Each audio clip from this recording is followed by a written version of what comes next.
Bismillahirrahmanirrahim. Assalamualaikum warahmatullahi wabarakatuh. Alhamdulillah, wassalatu wassalamu ala Rasulillah wa ala alihi wa sahbihi wa man wala. Amma ba'du. Puji syukur kepada Allah Subhanahu wa taala pada kesempatan pagi hari ini. Allah Subhanahu wa taala senantiasa memberikan rahmat, taufik serta hidayahnya sehingga kita mampu menjalankan salah satu kewajiban kita, salat subuh berjamaah. Mudah-mudahan kita semua yang hadir pada kesempatan pagi hari ini senantiasa tetap iman dan Islamnya dan istiqamah mengikuti sunnah Rasulullah SAW. Astaghfirullah Rabbal baraya, astaghfirullah. Puasa, zakat dibilang bangkrut. Kenapa? Karena dia punya 5 dosa sosial yang belum terselesaikan.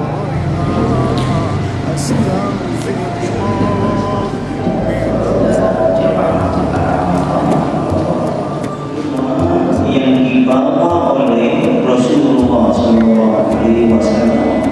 Allahumma sholli ala Muhammad wa ala ali Muhammad. Bapak Ibu jemaah rahman dan doa. Alhamdulillahirabbil alamin. Wassalatu wassalamu ala asyrofil anbiya'i wal mursalin. Jika dibandingkan dengan umat-umat sebelumnya secara usia umumnya lebih pendek.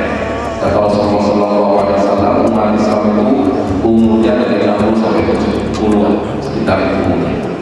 Tentang syakinah, ya, mawaddah warahmah, berkaca pada kisah kurban Nabi Ibrahim alaihissalam.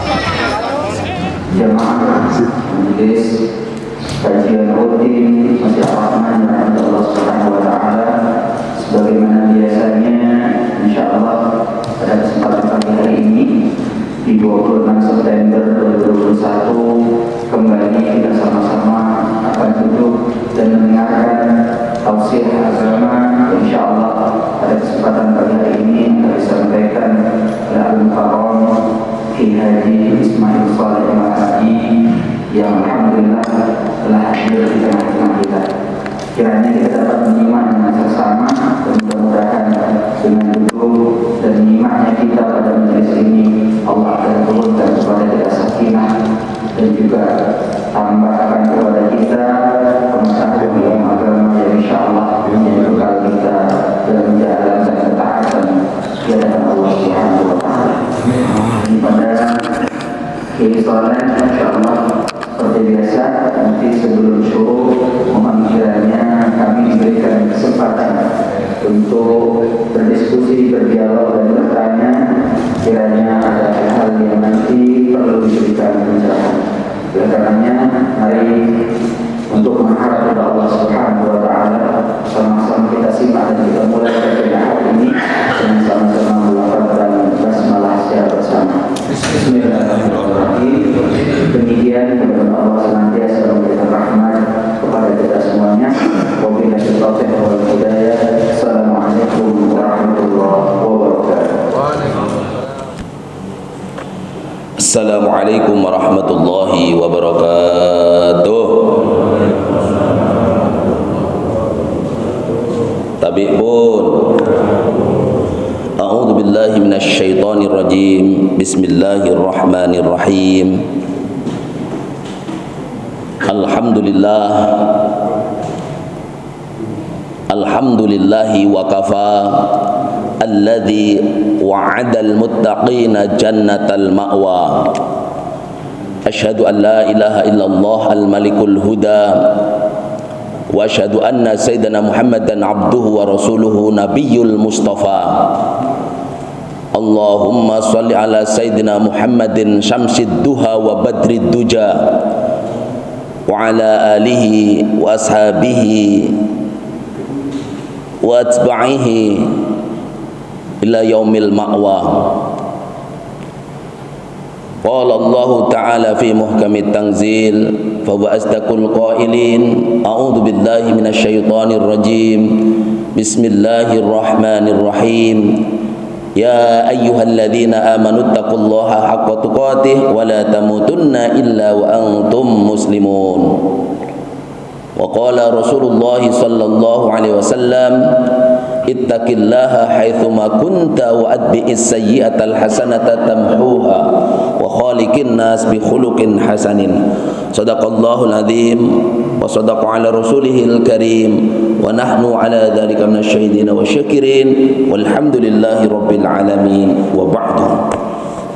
Hadratal afadil, hadratal mukarramin wal mukhtaramin, ulama'ana al-qurama wal a'izza al-amilin ar-rasin al-mukhlisin, yang saya muliakan guru-guru saya, para alimul ulama, para ustadz, para ajengan, para kiai, sesepuh, bini sepuh, tua-tua kampung, terkhusus yang saya muliakan jajaran takmir Masjid Ar-Rahman Raja Basah Nyunyai, yang tidak bisa saya sebutkan satu persatu, yang besar tidak saya himbau gelar, yang kecil tidak saya absen namanya. Semoga kita semuanya di pagi yang mulia ini senantiasa mendapatkan curahan rahmat, berkah, nikmat dari Allah Subhanahu wa taala. Amin ya rabbal alamin. Kita pertama berterima kasih, bersyukur kepada Allah Subhanahu wa taala biqaulina alhamdulillah wa syukrulillah wa nikmatillah ala kulli halin wa nikmatin. Terima kasih, syukur kepada Allah Subhanahu wa taala, karena hakikat syukur, wa may yashkur fa innama yashkuru li nafsihi. Hakikat orang berterima kasih itu niscaya akan kembali kepada diri kita masing-masing. Konsekuensi dari syukur kepada Allah Subhanahu wa taala niscaya akan kembali kepada kita, yakni dengan jaminan Allah Subhanahu wa taala ditambah nikmatnya, dan mudah-mudahan kita terhindar dari azabnya. Amin ya rabbal alamin. Salawat ma'assalam kita persembahkan kepada Nabi Agung Muhammad sallallahu alaihi wasallam. Mari perbanyak baca salawat, amalkan sunnah, teladani sifat-sifatnya. Semoga kita semuanya kelak di yaumil qiyamah mendapatkan syafaat, pertolongan dari Allah Subhanahu wa taala melalui Kanjeng Nabi Muhammad sallallahu alaihi wasallam. Kita selamat dunia dan akhirat dan diwajibkan masuk surganya Allah. Amin ya rabbal alamin. Hadirin yang dirahmati dan dimuliakan oleh Allah, jamaah subuh rahimakumullah.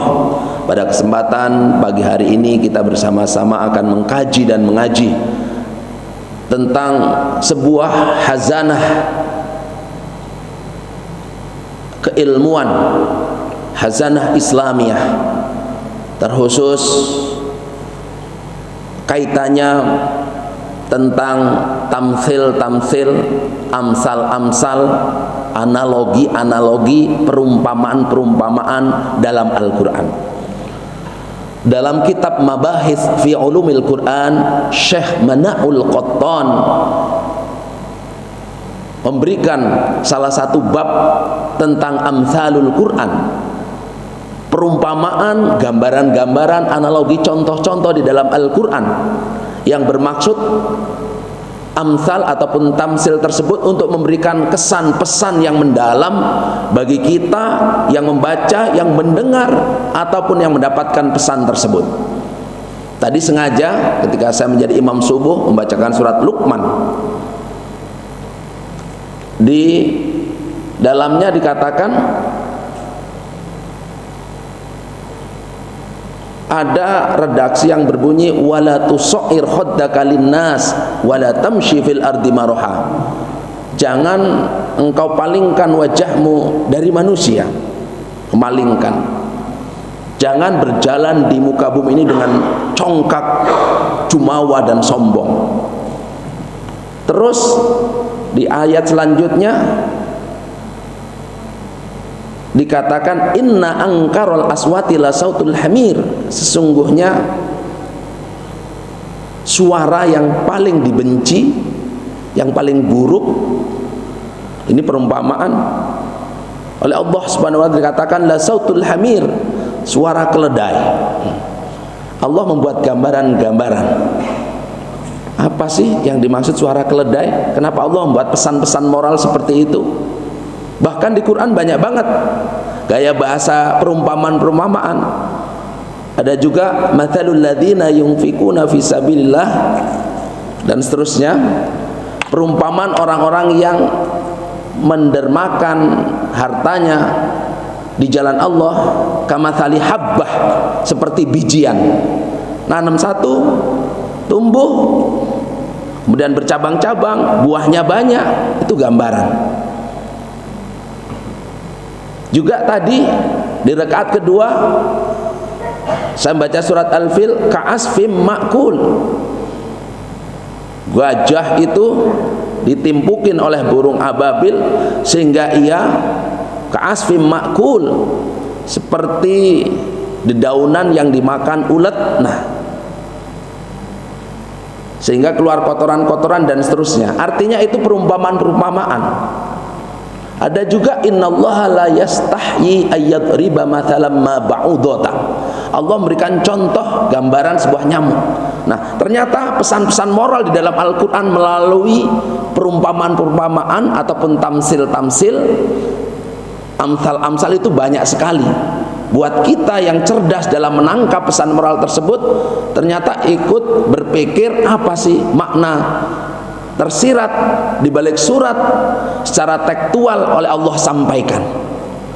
Begitu juga hadirin yang dirahmati dan dimuliakan oleh Allah, di dalam hadis Rasulullah SAW, ternyata Kanjeng Nabi itu ketika menyampaikan pesan moral juga banyak membuat perumpamaan-perumpamaan. Di antara dari sekian hadis ada perumpamaan yang khusus untuk orang-orang yang beriman. Saya menemukan beberapa hadis dari berbagai macam sumber, baik dari Kutubus Sittah, Bukhari, Muslim dan seterusnya, dan Abi Dawud dan seterusnya, At-Tirmidzi dan seterusnya. Itu ada gambaran-gambaran. Kita wajib mengimaninya ketika Allah membuat perumpamaan.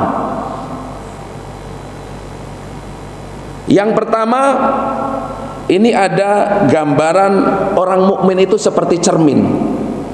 Ini keluar dari lisannya Rasulullah langsung. Hadis ini bersumber dari Abi Dawud, yang diriwayatkan oleh Imam Abi Dawud. Dia mengatakan al-mu'minu mir'atul mu'min. Orang yang beriman itu cerminnya orang yang beriman lainnya. Nah, makanya hati-hati Pak, kita satu sama lain ini bisa menjadi percontohan. Kalaulah Rasulullah SAW diutus oleh Allah Subhanahu wa Ta'ala untuk menjadikan manusia seutuhnya dengan karakter yakni akhlakul karimah, maka Rasulullah SAW digambarkan dalam Al-Quran, laqad kana lakum fi rasulillahi uswatun hasanah. Sungguh di dalam diri Rasulullah SAW ada teladan, suri teladan yang baik, contoh yang baik, uswah hasanah. Makanya Rasulullah SAW sejak kecil, sebelum ia diangkat menjadi Rasul, qoblal bi'tsah, sebelum diutus, itu ada kebiasaan-kebiasaan, contoh-contoh tetap yang baik. Seperti kecilnya Rasul, usia 6 bulan, bapaknya meninggal dunia usia 6 tahun, bapaknya bahkan ibunya telah berpulang ke rahmatullah, menjadilah yatim piatu dan seterusnya. Bagaimana perjalanan Rasulullah di usia 9 tahun, bagaimana perjalanan Rasulullah ketika usia 12 tahun, senantiasa ikut pamannya bisnis ke negeri Syam, ke beberapa daerah. Bahkan dalam riwayat di usia 18 tahun Rasulullah itu sudah 17 kali keluar negeri untuk melakukan ekspansi bisnisnya. Maka ketika Rasulullah menikah, jangan kaget, maharnya itu besar banget. Ada riwayat yang mengatakan 100 ekor unta. Kalikan, kalau harganya 25 juta, kalikan saja 100. Dan mas kawinnya ada riwayat yang mengatakan itu sampai kurang lebih 1,5 kilo emas.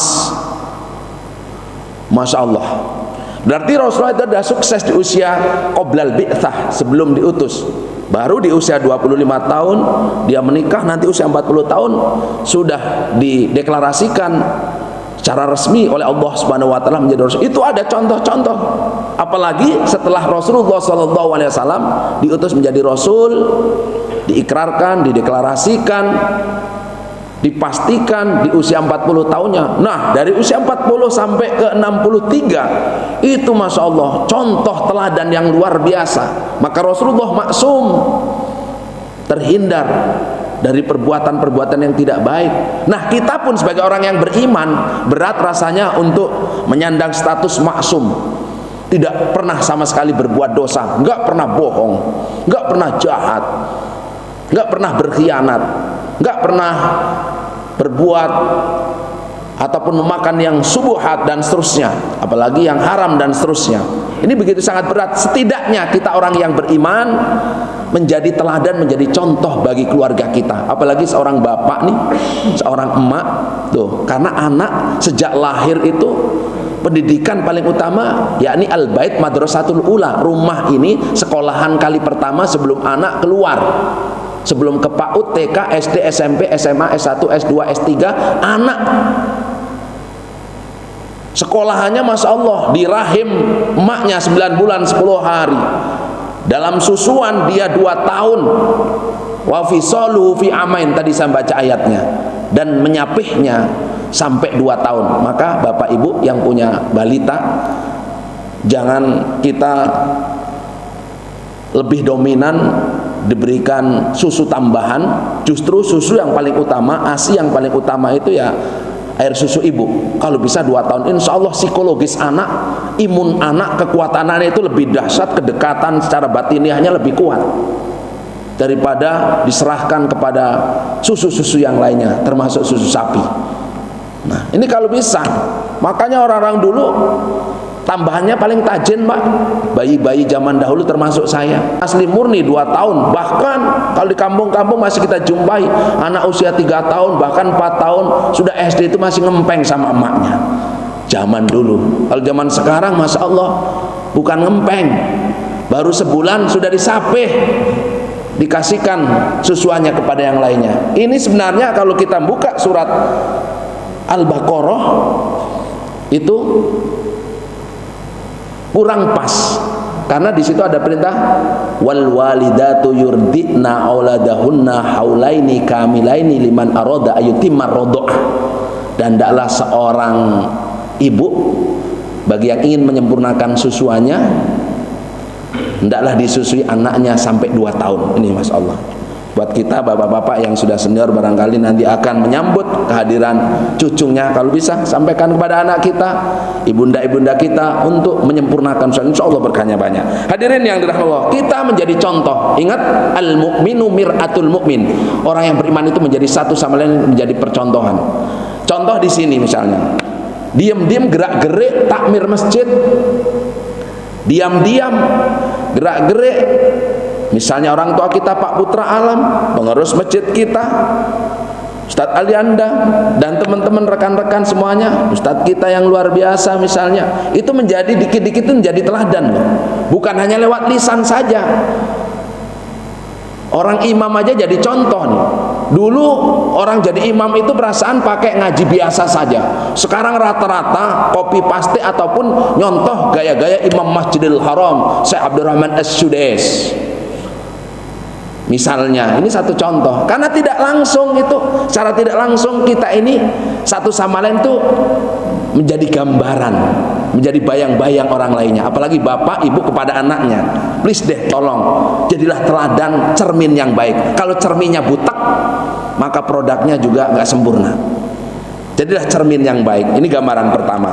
Orang yang beriman itu seperti cermin. Nah, hadirin yang dirahmati dan dimuliakan oleh Allah. Lalu gambaran yang kedua masih berbicara tentang amthalul Quran, tamthil, gambaran, dialog ataupun analogi. Rasulullah SAW memberikan perumpamaan orang yang beriman itu seperti lebah. Nah, makanya di Quran ada surat An-Nahl, ada An-Naml, ada An-Nahl. Kalau An-Nahl artinya lebah, kalau An-Naml artinya semut, jangan salah sebut. Allah ngapain sih pakai nama-nama surat, pakai contoh-contoh, pakai gambaran, pakai tamsil, gambaran semut, gambaran gajah, gambaran lebah. Tuh, ini agar kita mikir, ada apa di balik teladan semut? Ada apa di balik teladan lebah sampai diabadikan nama sebuah surat? Makanya Rasulullah SAW dalam hadis yang diriwayatkan oleh Imam Al-Baihaqi, dia bersabda, "Mathalul mu'mini mathalun nakhlah." Perumpamaan orang yang beriman itu seperti lebah. Tadi kayak cermin, sekarang kayak lebah. Apa sifat lebah? In akalat toyiban. Kalau makan itu selalu baik. Kemarin saya nilpun di tempat konservasi pembudidayaan lebah di Bandar Lampung. Dia punya cabang di Krui, pesisir barat, di Waikanan. Dia punya di daerah Batu Putu sana. Itu macam-macam lebah, baik lebah tawon gong kalau bahasa kita, tawon laler, ada tawon apa lagi nih yang kecil-kecil agak panjang tapi nggak nyengat. Justru di situ paling banyak obatnya, ya. Itu dibudidayakan. Sampai di Quran itu ada gambaran bahwa yahruju mim butuniha syarabun muhtalifun alwanu. Keluar dari perut lebah itu berbagai macam citra rasa warna minuman. Fihi syifa, di dalamnya ada obat. Itu Quran loh, redaksinya kayak gitu. Kalau kita mau merenungkan, sampai orang yang beriman itu digambarkan seperti lebah. Kalau makan, makan yang baik. Lebah mau nggak makan aspal, makan semen, makan besi? Nggak mau. Makan hamburger aja kadang males. Makan yang buruk-buruk nggak mau. Lihat tuh makanannya, bebungaan, tumbuh-tumbuhan yang ada perekat-perekatnya. Makanya siapa yang menanam lebah itu siapkan, ada kembang yang bunga yang kembang yang berbunga sampai setahun nggak putus-putus, dia merambat tuh. Biasanya orang yang melihara lebah pasti punya kembang itu, saya nggak tahu namanya.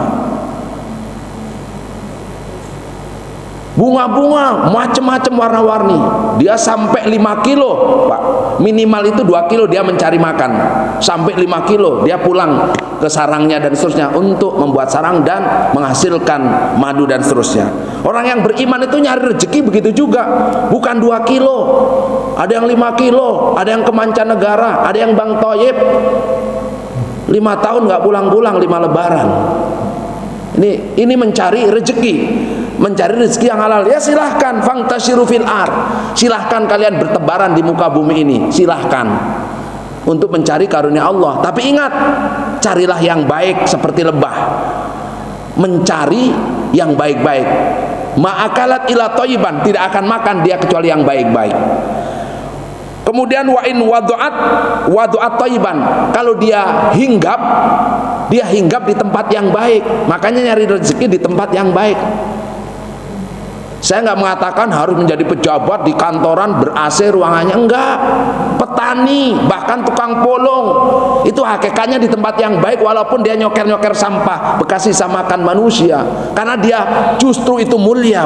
Sampai Rasulullah menggambarkan orang yang meminta-minta tidak lebih baik, justru orang yang mulia. Dia mencari tali ke kebun, nyari kayu, diangkut ke pasar, dijual, itu mulia sekali.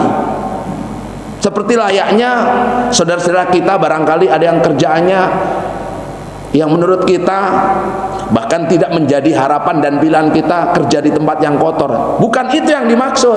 Lebah itu hinggap di tempat yang bersih, maknanya adalah ketika dia hinggap nggak ngerusak lingkungan, justru membantu penyerbukan, sehingga cepat berkembang, berbuah dan seterusnya.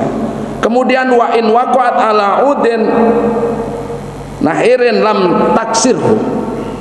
Tadi ketika meletakkan sesuatu tidak rusak, ketika hinggap tidak mematahkan tiang-tiangnya ataupun ranting-rantingnya. Ini gambaran kita.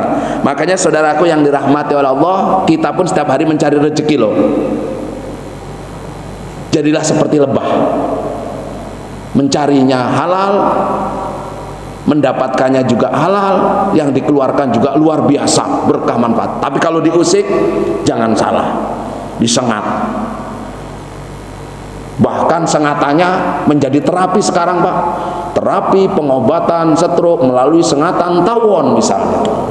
Wah, ini sudah ada orang yang melakukan konservasi dan seterusnya untuk memancing sarafnya biar timbul kembali. Karena saya pernah disengat, Pak, tawon kunir, tahu kunir? Warnanya merah mirip kunyit. Itu cenut, sakitnya Masya Allah. Ternyata itu obat.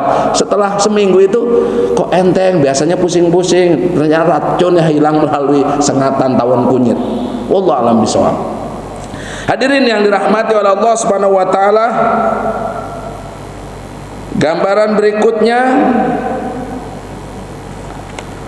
sifat orang yang beriman ini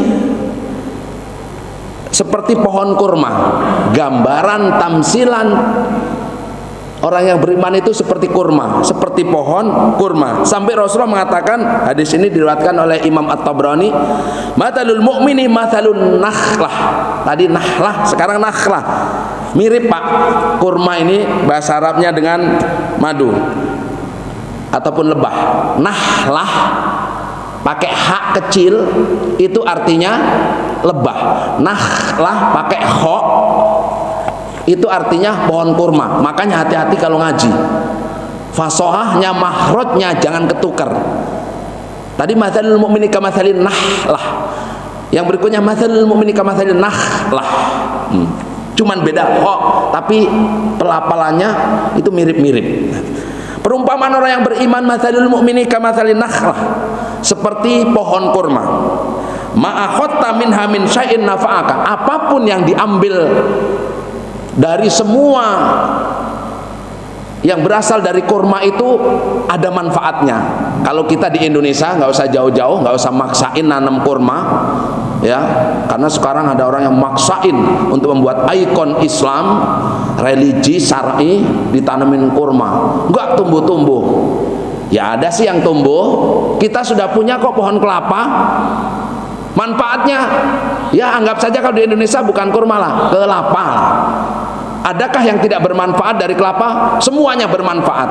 Janurnya, Bu, wah, selain buat mainan anak, buat bungkus-bungkus kue, ketupat, lemper, buat apalah, itu baru janurnya. Belaraknya, zaman dulu orang buat rumah dari belarak, Pak. Membuat pagar belarak namanya blak KTP. Apa itu namanya? Saya bisa juga untuk pagar rumah, untuk atap rumah itu dulu pakai belarak. Belarak itu apa bahasa Indonesianya yang baku? Daun kelapa. Repot ngomongnya. Satu kata aja. Blorok. Nah, bahasa Inggrisnya blorok. Belarak itu loh. Kalau kan ada janur, ada belarak, ada kelari. Kalau janur itu yang masih kuning, kalau belarak itu yang masih hijau, kalau kelari itu yang sudah kering, yang untuk bakar. Nah itu bahasa Inggrisnya, nggak tahu, saya nggak ketemu itu. Tuh, itu ada manfaatnya, belum batangnya, tuh, belum buahnya, belum pondohnya, belum batangnya dari atas sampai bawah, belum akarnya, Pak. Akar kelapa itu dicari sebenarnya yang muda-muda ujungnya itu. Apa yang untuk meningkatkan vitalitas ini, Masya Allah, seperti layaknya pohon pinang akarnya. Nah ini perumpamaan orang yang beriman itu seperti kurma. Apa saja coba diambil. Saya pernah ke kebun kurma yang ada di Madinah. Semuanya, mau kurma bayi, kurma hijau, kurma kering, itu ada manfaatnya. Dari pohonnya, dari bawahnya, luar biasa. Orang yang beriman kalau bisa, Pak, ngomongnya ada hikmah, ada manfaatnya. Tangannya, kakinya di masyarakat ditaruh di mana ada hikmah, ada manfaatnya. Ini ciri-ciri orang yang beriman, perumpamaan yang digambarkan oleh Rasulullah SAW. Hadirin yang dirahmati dan dimuliakan oleh Allah Subhanahu Wa Taala. Ini suruknya jam berapa? Oh, masih 20 menit. Kita terusin, baru 3. Nanti ingat-ingat cermin, ingat-ingat lebah, ingat-ingat kurma, kalau di Indonesia ingat-ingat kelapa. Itu contoh-contoh kita. Ini hak yang disampaikan Allah dan Rasulnya agar kita belajar itu bukan hanya dari ayat Qur'aniyah tapi ayat kauniyah, ayat-ayat alam. Ini diberi petunjuk. Berikutnya hadirin yang dirahmati oleh Allah, ini ada gambaran orang yang beriman itu, gambarannya itu seperti emas, kadzahab, seperti emas. Kalau emasnya orang Jawa gede-gede. Saya Mas Soleh, gede berat 70 kilo. Apa kata Rasul? Mathalul mu'mini mathalus sabikati dzahab. Perumpamaan orang yang beriman itu seperti lempengan emas. Apa sifat emas? Menjadi standar harga, menjadi barometer harga, justru menjadi simpanan-simpanan sekarang di perbankan syariah telah menyediakan namanya PKE. Pokoknya dia nyimpan emas batangan lah, seperti itu. Ini Masya Allah. Orang yang beriman ini digambarkan seperti emas. Siapa sih yang nggak senang dengan perniagaan, dengan perhiasan yang namanya emas ini? Hampir seluruh mas kawin itu mahar itu pasti rata-rata emas. Ada yang 50 gram, ada yang 100 gram, ada yang sekilo dan seterusnya, ada yang 5 gram dan seterusnya. Apa sifat emas? Inna fahta alaiha ihmarrat. Kalau dipanaskan sampai kemerah-merahan, kemudian disepuh, pas ditimbang nggak berkurang keasliannya, komposisinya dan kadar beratnya. Inilah orang yang beriman. Artinya orang yang beriman ini walaupun diuji dengan ujian apa saja nggak berkurang kualitas iman dan takwanya kepada Allah. Perut lapar tetap beriman, perut kenyang tetap beriman, duit banyak tetap beriman, pailit bangkrut tetap beriman, sakit tetap beriman. Ini yang dimaksud. Harapan orang yang beriman itu mau digembleng, mau dijemur, mau ditaruh, ada peribahasa emas ya emas, walaupun di comberan tetap emas. Inilah hebatnya. Bahkan emas di dalam perut bumi itu dicari. Lihat di padang cermin, ada tambang emas baik legal dan ilegal di pegunungan sana, ke arah Pondok Bidada, tapi yang ke kanan, ke arah Bunut, ke arah Kelumbayan tuh banyak tambang emas. Itu sampai ada orang gali, ada yang 50 meter, kayak nyari batu cincin ini di Tanjung Bintang saat itu. Itu ada yang gali 3 meter, itu 30 meter, 100 meter. Kalau nggak percaya ke sana Pak, teman saya banyak tukang gali emas. Sebulan itu ya Allah sudah sampai 100 meter. Kalau dapat sekilo kan lumayan. Ini masalah. Orang yang beriman masalah dimanapun pasti dicari. Tuh. Makanya Rasulullah itu namanya itu gaung di mana-mana. Mana sih yang namanya Muhammad itu? Sampai terkenal padahal belum ada yang pernah lihat. Karena akhlak itu Masya Allah mulianya luar biasa. Nah, orang yang beriman itu digambarkan seperti itu. Ingat, seperti emas intan mutiara, anggap saja seperti itu. Hadirin yang dirahmati oleh Allah. Lalu berikutnya, perumpamaan orang yang beriman itu bagaikan pohon. Nah, tadi ini pohon secara global, bisa pohon pertanian dan seterusnya. Ini gambaran dari Rasulullah. Hadis ini diriwayatkan oleh Imam At-Tirmidzi. Apa kata Rasul? Mathalul mu'mini kamathaliz zar'i.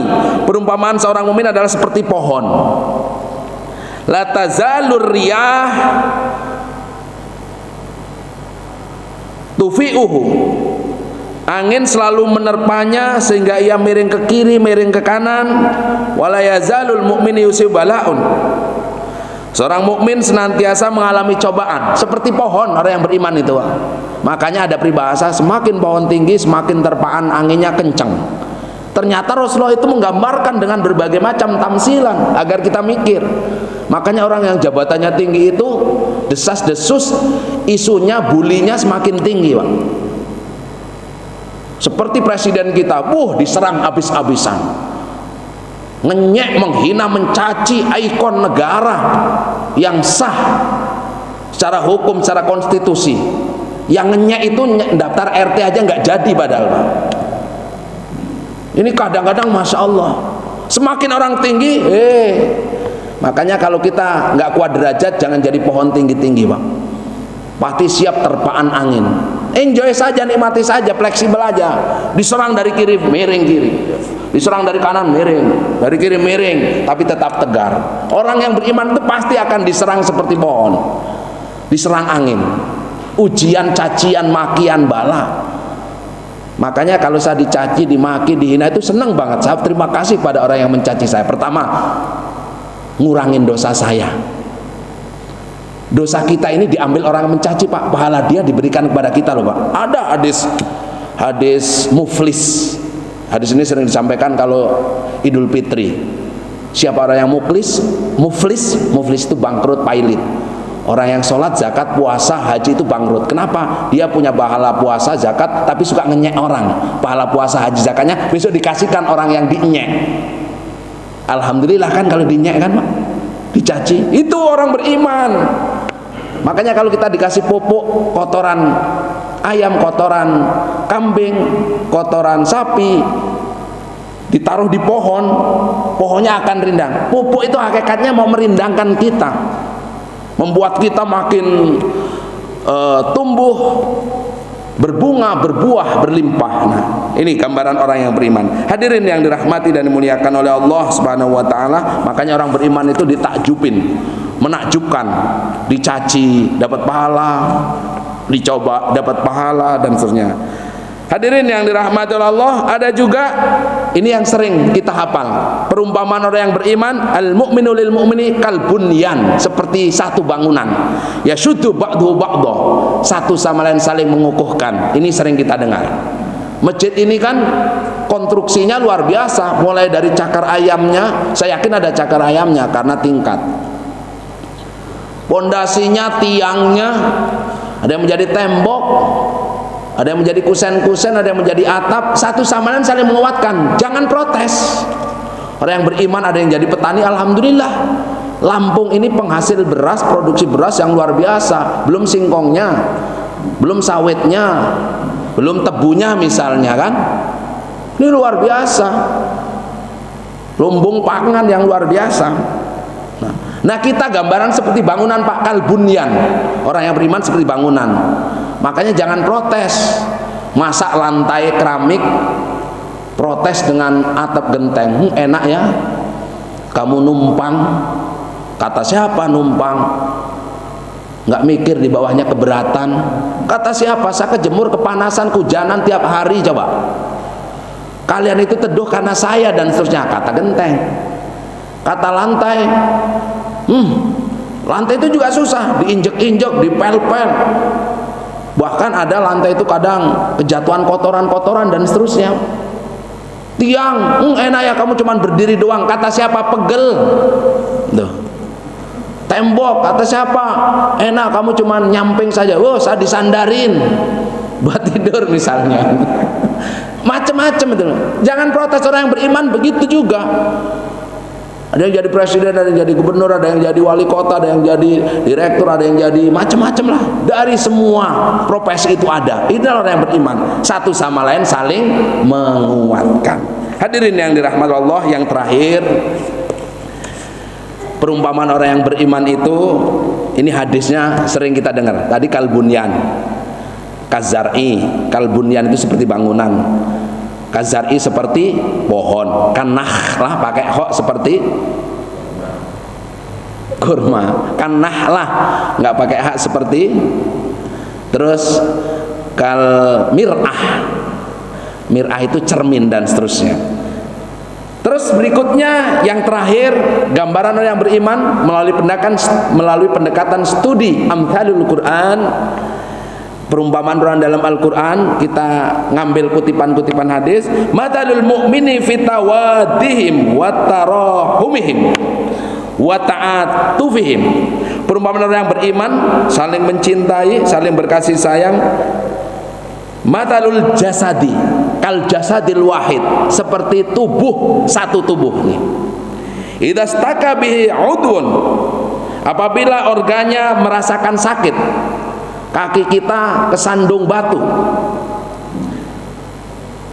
tada'ala usairul jasadi, seluruh organ yang lain itu ikut komentar, ikut berpartisipasi, bisahri wal huma, dan satu sama lain menyebabkan sulit tidur, merasakan demam. Ada orang kecocok paku, Pak, paku karatan kakinya, ada infeksi bahkan mengarah kepada titanus. Itu yang sakit sampai otak, Pak, cenut-cenut. Apalagi kaki kita, paha kita, kalau kata orang timur itu sekelen. Sekelen itu apa ya? Di selangkangan itu bengkak, Pak, karena kaki kita yang bawah ini kecocok, Pak. Itu bisa nggak? Semua merasakan. Itulah orang yang beriman. Kal jasadil wahid, seperti satu tubuh.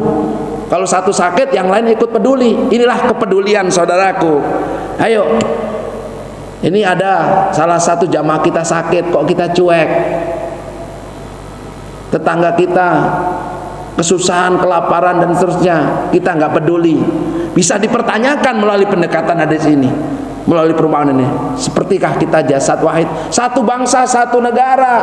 Di Indonesia kan kita rumah besar, masa di dalam rumah pada berantem? Indonesia adalah rumah besar, penghuninya ya kita-kita, tapi kadang penghuninya cakar-cakaran. Hadirin yang dirahmati Allah, itulah gambaran-gambaran. Dapat saya simpulkan, orang yang beriman itu antik, unik, ajib, luar biasa. Saya ulas, yang pertama tadi seperti apa? Mir'ah. Mir'ah apa artinya? Cermin. Yang kedua seperti nahlah, pakai hak, lebah. Yang kedua. Yang ketiga seperti nakhlah, kurma ataupun kelapa. Yang keempat seperti zahab, emas, ya, bats, lempengan. Yang kelima seperti kazai, pohon. Yang keenam seperti kalbunyan, bangunan. Yang ketujuh seperti kal jasadil wahid, seperti satu tubuh. Nah, ini masya Allah. Mudah-mudahan ada hikmah, menjadi inspirasi buat kita, gambaran-gambar orang yang beriman untuk dapat praktekan. Meraktekin 7 ini saja menjadi orang hebat, loh. Yakin. Meraktekin, jadilah orang 7 ini, masya Allah. Kesimpulannya, khairun nas anfa'um linnas, manusia terbaik itu banyak memberikan kontribusi manfaat buat yang lainnya secara menyeluruh. Itu saja. Terima kasih pada Allah, mohon ampun pada hadirin kalau ada tutur kata sikap perbuatan yang khilaf, yang salah, tentunya saya minta maaf lahir batin. Wallahul muwaffiq ila aqwamit thoriq. Wassalamualaikum warahmatullahi wabarakatuh. Barangkali ada yang mau didiskusikan.